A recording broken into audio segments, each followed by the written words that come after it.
Welcome to Kali Tribune podcast. In this podcast, which will be a bit impromptu, I'll talk about the question of identity, and this is of course not the first time I'm talking about this problem, which I consider to be one form to put the central problem of, let's say, last few decades, at least as I see it, and it is present throughout the Western world.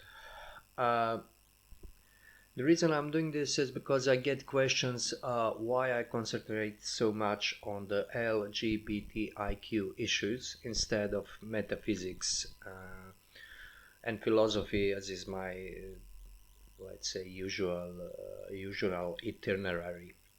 The reason is because I consider LGBTIQ to be a spear point of posthumanist transformation, or let's call it the posthuman transition, the changing of the era from modernity to the passing or arbitrary, let's call it, stage of postmodernity into full-fledged posthuman epoch. Now, identity comes as a very good focal point of this transformation, because this is a transformation of identity, or rather this is the age of the complete erosion of identity on the one hand, and seemingly paradoxically complete affirmation thereof. Now what I mean by that? I saw just recently somebody write that he's perplexed by the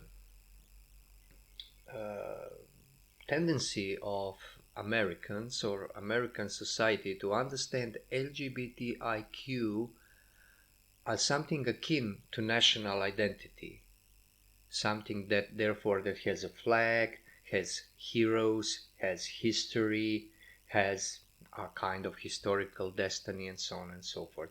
I find it astonishing that this man is astonished by that, because LGBTIQ is a system of political identities. Of course, being LGBTIQ person, quote unquote, because such person doesn't exist, by the way, but can be in illusion that it exists. It was always like that. It was always a thing of identity.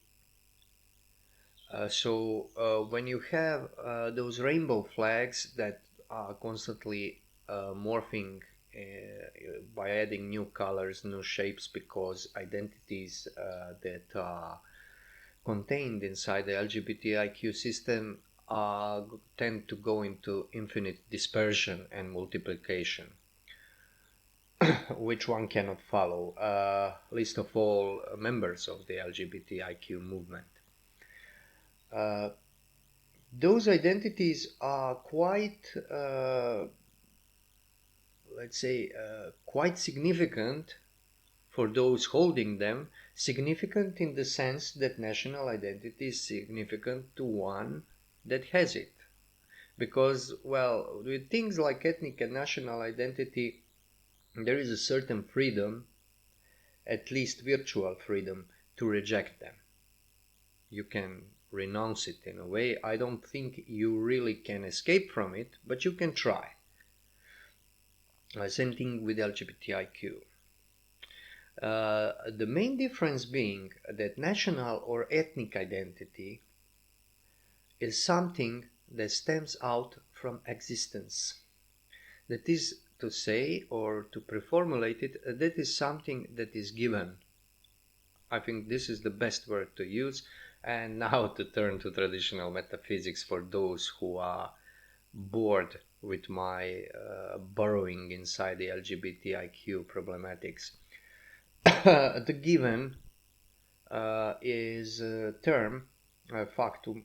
No, factum is different. Datum, factum is thing done, thing made, but they are sometimes interchangeable. Given implies a giver, but other than that, it implied a giver in Middle Ages when it was mostly used, although the term was already used in antiquity, especially in Neoplatonics like Plotinus, to dara, as from darein, to give, in Plotinus in his metaphysics. Given is something that you, let's call it, find in yourself. The same way as you find your race. Let's put the race first. I don't like racial issues, but I affirm the existence of race. Being not affirming it would be denying the aspect of reality.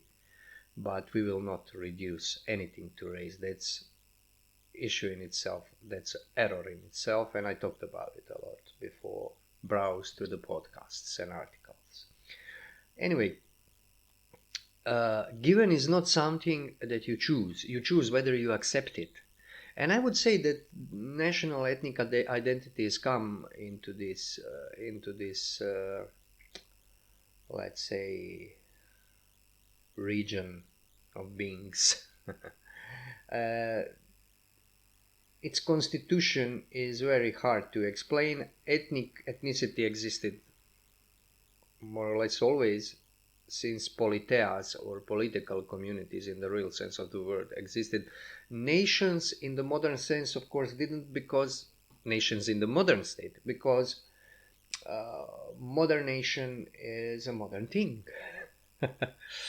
And when we talk about nationalism, we are talking about modernity and modern ideology, in my opinion, the most powerful and successful ideology of modernity. However, modernity not only is over, but even post-modernity as a transitionary phase is over. Now we have posthumanism. The fact that something is given is completely unacceptable in a posthuman era. This is what I want to stress in this podcast. This is very important to understand, and this is the reason why LGBTIQ identities are so important for LGBTIQ deluded people. Those identities are not given, although they are sometimes sold as that, as something that what Lady Gaga calls born this way. No. This is only a sales pitch upon which some of the earlier letters in the acronym gained their traction and success in reforming the society, especially homosexuality made a great use of this, because people tend to say, and with right, that you are not responsible for what is given to you, in a sense that you didn't give it to yourself. You didn't choose it. So if you're born homosexual, well, then everything that comes from your sexuality has to be accepted. First of all, the homosexual identity in the context of LGBTIQ as political identity is not constituted on this. It is constituted on sexual orientation, which is completely artificial term and which implies freedom of will. In fact, it implies that it is not something given, but it's something chosen. That's a long story. I won't go into it now. I write quite a lot about this. I always say in this context, there is this article that I translated from Croatian author Utikate. She put it, I think, most succinctly and most clearly of all authors, other authors I read, including even myself. I don't say this lightly. So I put a link, as I always do when to her articles when I talk about this subject. If any LGBTIQ identity would be understood really as a given, as something that you cannot choose but have to accept or reject as a given, is impossible. LGBTIQ and posthumanism in general, the transition towards the posthuman state, cannot accept that. Posthumanism is an explosion of freedom. This is the best way I can kind of summarize it. And to put it now together or collate it with my claim that identity problems are on the fore today. Identity, this freedom is complete erosion of identity. This is one of the most important manifestations of this freedom. Now, what I mean by that? Well, in posthumanism,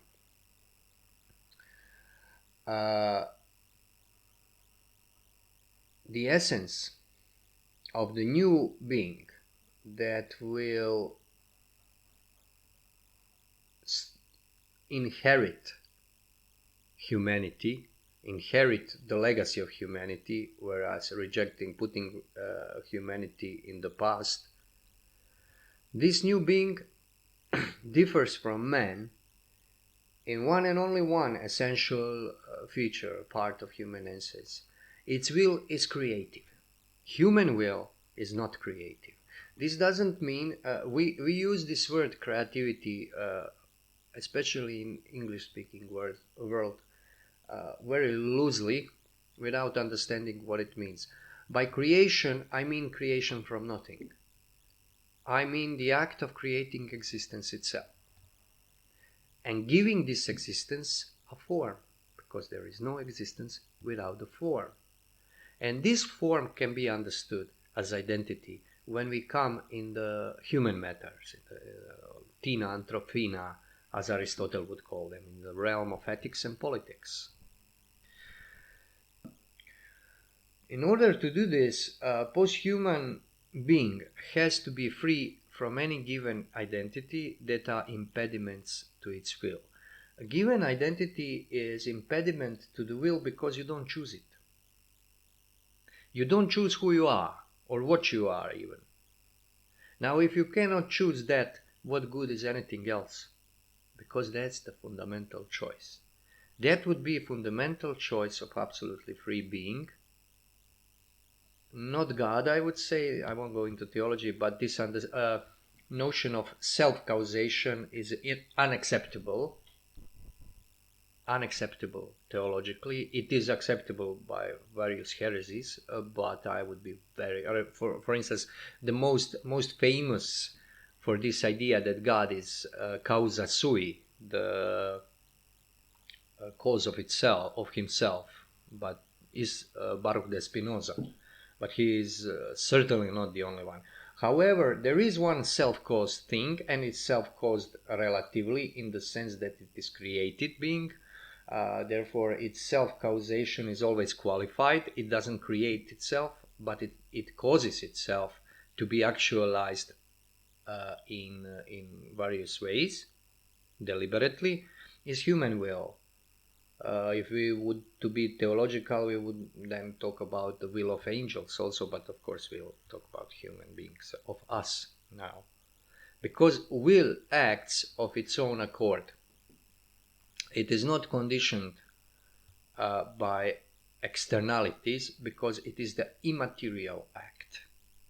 Same as thinking, in a sense of primary acts of thinking. Of course, both will and both the intellect or thinking have to use have to use material, at least in human beings, material means to fully actualize their contents, and this can be prevented, or this cannot function properly, but it doesn't matter. Intrinsic cause is inside of them. This will, posthumanist would like to take this will and make it absolute, in the sense that by deliberating it can deliberate and choose its own origin. And I think now that you can already see where this is going. Now, I'm a Croat, and if I want to create myself, my identity, I must not be a Croat. I can be if I choose, but I have to be in position that I choose this freely. Now, ethnic identity, as I said at the outset, is not as fundamental, actually, for individual as sexual identity is. Therefore, that's why LGBTIQ is the tip of the spear, but hardly the only the dimension of posthumanism. But now I'm talking about this ethnicity, and this has to go. And when I observe those arguments against racism, non-racism, and so on and so forth, where different races, that people from different races are used, from black race, to be more exact, as heroes of European, let's even call them ancestral literature, as Iliad or Odyssey, as BBC likes to do, especially. This is the struggle against national and ethnic identity. One has to take very cold analytic view of that, not to be carried away. Well, it's very easy to get carried away into racial metaphysics, or what they call white nationalism and such things. You have to take a bird's eye view. You have to watch yourself and others from the outside, observe yourselves, to see what this is. This is attack on identity in general, and we are all culpable of it because we are descendants of the age whose logic pushed us into this position. And our default position is to be for this. Now, if you think this is not so, then think about how it is hard to argue against those who are explicitly for this. It is hard to argue because we share assumptions. You have to leave some assumptions, but not do what alt-right, dissident right, white nationalist, and God knows how they call themselves now, this new rightist chaos movement. It's not to take a red pill, as they took the phrase from the second-hand science fiction movies, which says something about the quality of their intellectuality. No, it is fundamentally to see, realize that posthuman trajectory is a complete inversion, and as it ends up, when you realize what is it, murder, ontological murder of human being. So you can always in the end found your arguments in the fact that you are human. But to come to these arguments that you are human, that you are a participant of human nature, you also have all the baggage that comes with it. And some of that baggage is ethnicity, because there is no human being that is not part of some people. There are human beings who think they are not. Quite a lot of them. And they are on the way to lose themselves completely. Now, when you contrast this to LGBTIQ treatment of identity, it is less fundamental, because once you are tearing apart your sexuality, biological sexuality, as it will be soon present in intersex political identity, of which I already wrote and spoke about. This is the position where will is starting to be really creative, to doing maybe Frankensteinian surgeries, which happens already with transgender, and so on. The most Frankensteinian thing, by the way, is in vitro fertilization, heterologous in vitro fertilization, which is, by the way, the purpose, the societal purpose of LGBTIQ, to divorce procreation from human natural way of procreation into technological one. This is the only purpose of it. There is no other purpose. The logic of the acronym points to it 100%. Now, to move from sexuality and ethnicity, let us move into pure ontology of will, and to deduce what transhuman or posthuman project ends up with. Well, it ends up with the will that is completely free and creative, as I said, and which is completely individual. Because will is not something existing outside individual person. This is very, very important to bear in mind, because we are all more or less, if we are thinking man and woman, we are kind of like infected with volonté générale, the general will of Jean-Jacques Rousseau, because all are, this is the holy grail in which all our democracies swear sovereignty of people on the one hand. This is, by the way, the ground of existence of nation and nationalism, not of nation, but of nationalism. And this term is a metaphor, and it can be used as a metaphor because there is something as people making decision as a group, or not as a group, as a unified in one identity. But this is a metaphor. The real act upon which the metaphor is built is individual choice. And what posthumanists want, what they are driven to willy-nilly, and we all with them, we all follow, whether we like it or not. This is a free fall, civilization and free fall. So you are trying to catch some branch or something to grab hold onto, not to fall to the bottom. I think this is the only thing you can do at this point, which is not a small thing, by the way. This means there is hope. What is the purpose? The purpose of posthumanist drive is to have this isolated will that is completely free. And this isolated, completely free being is individuum. This is the essence, the essential. This is the subject of posthumanism. And this is the reason why, as I said in the beginning, why LGBTIQ is identity as a national identity. And this is why, by the way, when they on these Pride days or whenever put their flags out, these are flags of occupation. People sense that in Croatia, people are getting, especially young people, are stripping down the flags in the capital of Zagreb. Croatian pride is minuscule by comparison to anything in Western Europe or USA, but it is obligatory. We are European Union member, and well, it will be interesting to see how to prevent it from happening. But people sense this is true, that this is occupation. This is the mark of saying that we are here, and this is what they won't say. This is ours. This is our society. Now, why is this important to understand?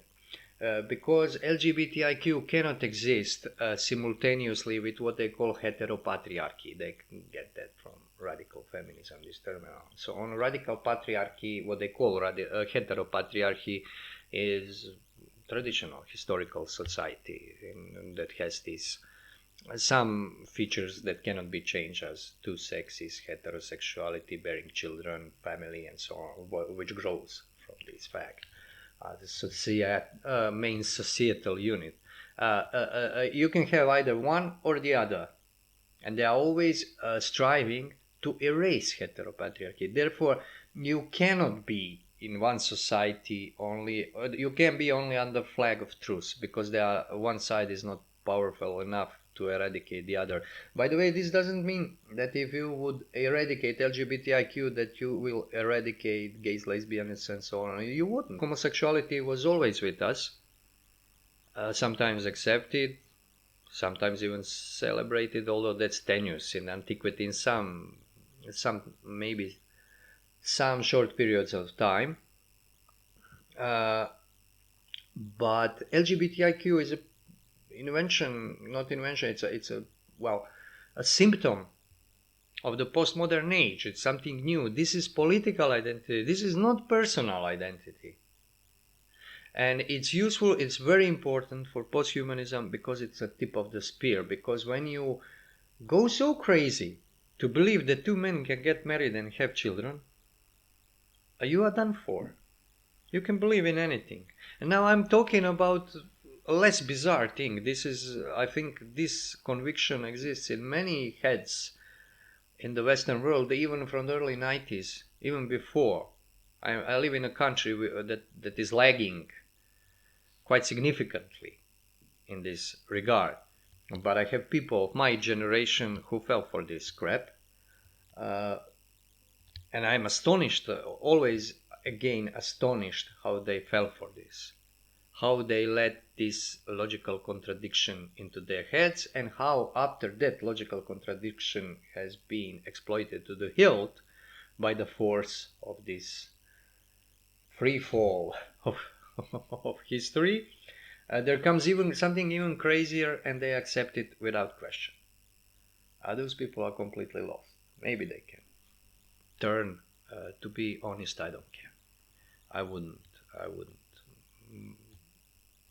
do much to help them, because times are like that you cannot even help those, you cannot even help yourself, those that are aware of what is happening and that are very much tortured by this situation. So it is what it is. But anyway, this is why this is very important. Why individual identity is in fact guaranteed only by destruction of given identity. Mind you, the rightist ideologues, let's call them, or I would rather say far right or chaos right, or I don't know, do I really have to say right? Sorcerers and conjurers and necromancers, as Alexander Dugin catch people on this, because he say, and I quote, that individual identity is constantly trying to distort collective identity. I'm not talking about collective identity. These are very important distinctions. I'm talking about given identity. And I let you to give you a homework, I let you figure out what is the difference and distinction between something being given and something being collective. And there are worlds apart, these two things. But anyway, this is why what I want to say. This is why pride flags are to a lot of people the same thing as national flags, because they have same purpose. They are invested by the same power, attempt to have same power.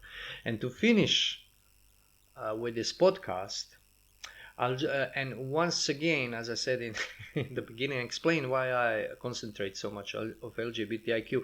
I'll tell you what I think the letter Q means in LGBTIQ. It stands for queer.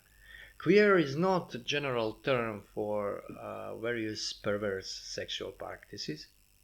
Queer is a term for a posthuman being. One of the main features of these beings, of its identity, will be, first of all, it will be the individual identity.